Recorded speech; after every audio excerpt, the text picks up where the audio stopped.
Salut, mă numesc Diana. Salut, mă numesc Inga. Suntem locuitorii satului Varnița, Neni Noi. Învățăm în Liceul Teoretic Varnița, sunt elev în clasa 8-a, iar Inga elev în clasa 10-a.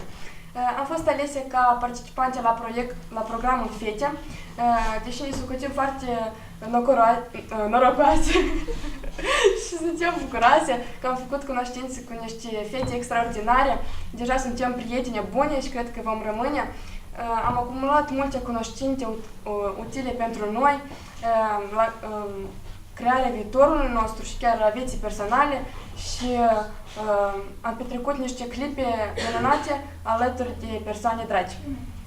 Pentru ce și mulțumim tuturor care au pus mâna pentru a crea atmosfera care era acolo și a tot ce s-a întâmplat în cele zile petrecute la Vadul Vodă împreună astă toamnă. Asta a fost faza 1 a proiectului, a programului, dar faza 2 a fost cercetarea comunitară.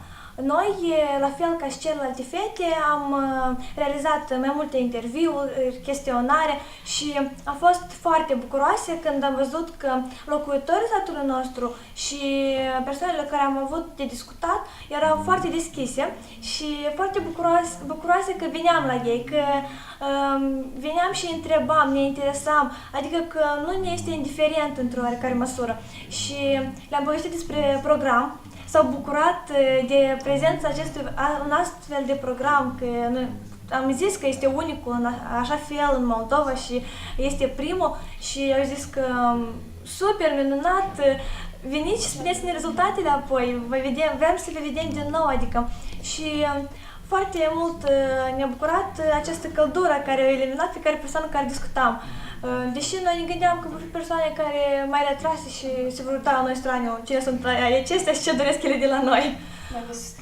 Da, ne-au susținut toți și vrem să dorim succes tuturor fetelor, să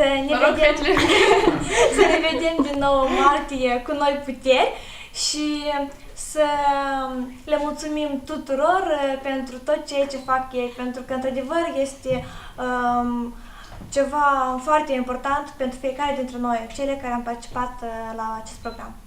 Mulțumesc!